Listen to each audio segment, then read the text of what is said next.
Halo Gen Friends, siapapun kalian yang sedang menonton ini, semoga selalu diberikan kesehatan dan rezeki yang melimpah dimanapun kalian berada.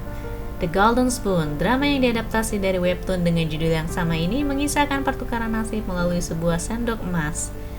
Diperankan oleh Hyuk Sung Jae sebagai Lee Seung Cheon, Lee Jong Woon sebagai Hong Taeyong, Jung Chae Won sebagai Na Joo Hee, Yeon Woo sebagai Oh Hyo Jin.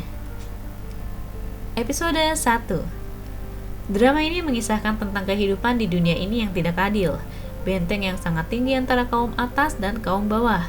Lalu bagaimana nasib kaum tengah? Kaum tengah adalah kaum yang paling menderita, mau dapat bansos nggak bisa, beasiswa nanggung, miskin juga enggak, kaya pun tidak. Ya, begitulah kehidupan.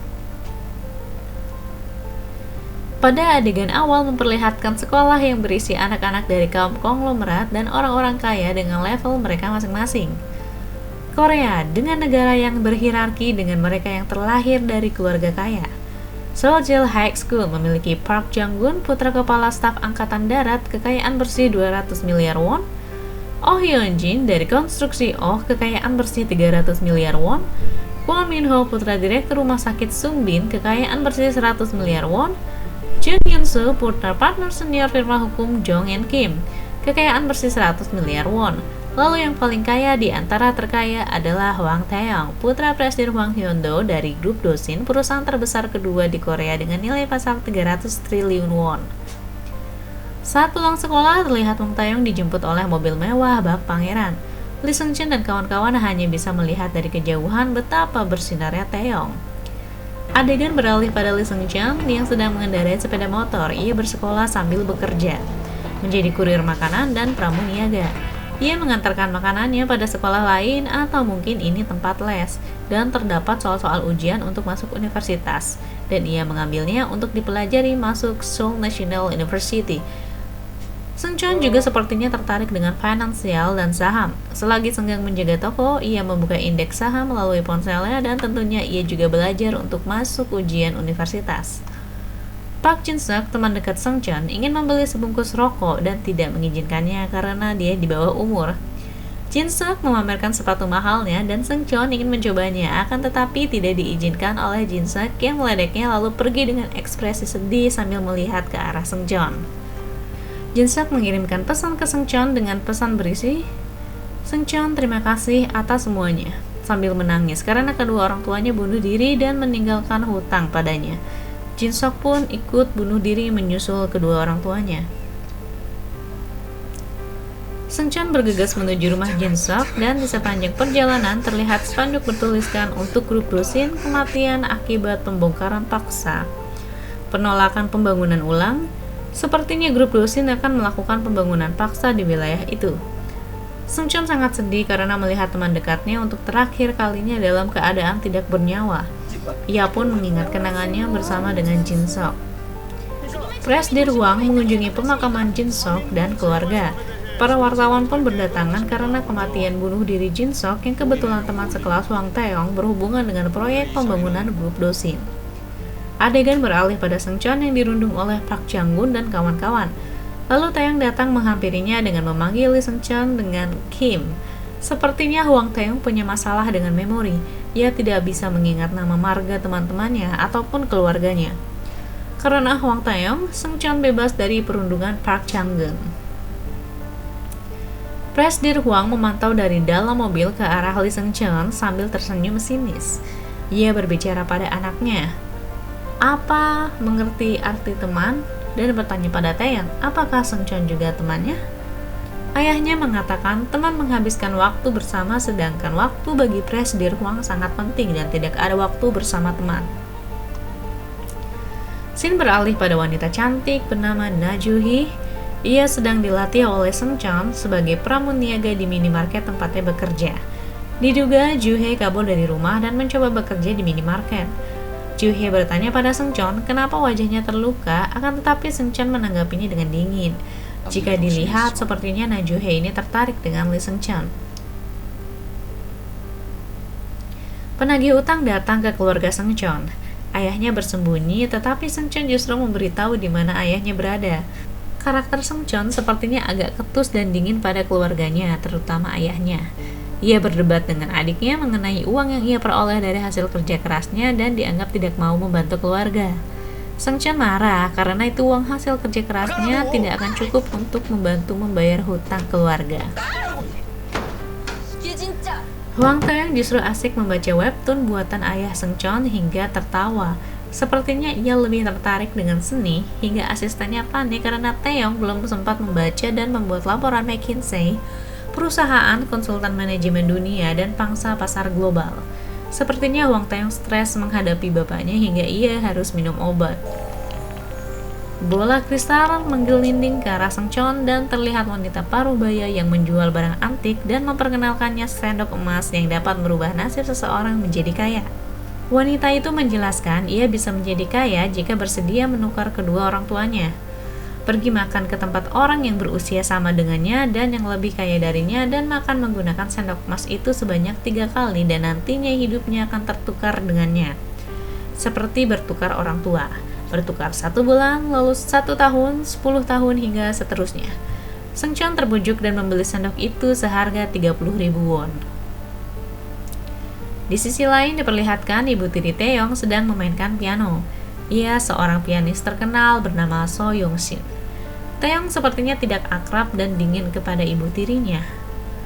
Sung Chon datang ke rumah Hwang Taeyong karena disuruh oleh Park Jang Gun untuk menyerahkan tugasnya dan Taeyong memperbolehkan Sung Chon untuk makan di rumahnya. Taeyong terdengar senang ketika tahu jika ayah Sung Chon adalah seorang webtoonis atau komikus. Di sini agak aneh, apakah Taeyong tahu jika sendok yang digunakan Sung Chon ajaib makanya ia memperbolehkan Sung Chon untuk makan di rumahnya? Sesampainya di rumah, Sung Chon terkejut melihat keluarganya bunuh diri seperti keluarga Jin Sok dan ternyata itu hanya mimpi. Terlihat ia hanya memajang foto dirinya bersama ibunya. Kemungkinan ayahnya adalah ayah tiri, makanya ia terlihat dingin dengan ayahnya. Ia mempelajari denah rumah keluarga Hwang, silsilah keluarga, karakter setiap keluarga, dan tentang grup dosin hingga harta kekayaan yang dimiliki keluarga Hwang. Besoknya di sekolah, Sung Chon mengajari Taeyong tentang perusahaan dan pengembangannya. Di sini aku salfok sama Park Jang Gun dan kawan-kawan, entah mereka ini sedang melakukan apa di situ. Oh Hyojin melihat mereka berdua dari kejauhan. Sepertinya di sini Hwang Taeyong kagum dengan Sung Chon. Di rumah Hwang Taeyong memperlihatkan laporan yang ia buat dibantu dengan Sung Chon, walaupun ia khawatir hingga menggertakkan kuku jarinya. Ayahnya bangga akan laporan yang diberikannya. Ayahnya ini nggak tahu kalau si Taeyong dibantu sama Sung Chon. Mulai dari sini, Taeyong dan Sung Chon berteman, dan Sung Chon menghasilkan uang dari membantu Taeyong dalam membuat tugas laporan pemberian bapaknya Taeyong. Yojin menghampiri Taeyong dan mengatakan orang miskin salah mengartikan kebaikan sebagai kesempatan. Tetapi justru Taeyong membela Sung Chon dan mengatakan ia tahu batasnya. Yojin memberitahu Taeyong jika Joo-hee sudah pulang dari Inggris dan sepertinya dikeluarkan dari sekolahnya dan akan pindah ke Jail High School. Taeyong yang dingin mencoba merayu Yojin dan mengatakan jika gadis itu terlihat murahan, mungkin karena mudah untuk ditaklukkan. Joo-hee terlihat kagum pada Sung Chon yang pintar dan giat belajar. Lalu Taeyong datang menemuinya untuk memberi hadiah dan mengatakan jika Sung Chon adalah temannya karena ia tahu mana yang asli dan palsu. Joo-hee melihat dan mengenal Taeyong karena Taeyong adalah tunangannya. Ia pun terkejut karena Sung Chon bersekolah di sekolah yang sama dengannya dan juga mengenal Hwang Taeyong. Saat di mobil, Hwang Taeyong iri dengan kehidupan Sung Chon, dan Sung Chon juga iri dengan kehidupan Taeyong. Sung Chon mentraktir makan Joo-hee karena sepertinya ia lelah dan lapar sehabis bekerja. Joo-hee tampak senang berdua dengan Sung Chon dan memperlakukannya dengan baik. Paginya di sekolah pengumuman kelas elang. Sepertinya kelas untuk murid pintar dari yang terpintar, kelas khusus untuk masuk Universitas Seoul National University. Lee Sung Chon terpilih masuk kelas elang dan hanya Park Jang Gun yang tidak lolos masuk kelas elang. Lalu Park Jang Gun merundung Sung Chon karena kesal dan menyuruh Sung Chon untuk menyerahkan kelas elang padanya. Tetapi tentu saja Sung Chon tidak mau. Lalu Jang Gun meludahi baju si Sung Chon. Sung Chon datang ke rumah Hwang Taeyong untuk memberikan laporan dan meminta makan pada Taeyong. Ini kedua kalinya Sung Chon menggunakan sendok emas untuk makan di rumah Taeyong. Belum sempat makan, ayahnya keburu mengusirnya.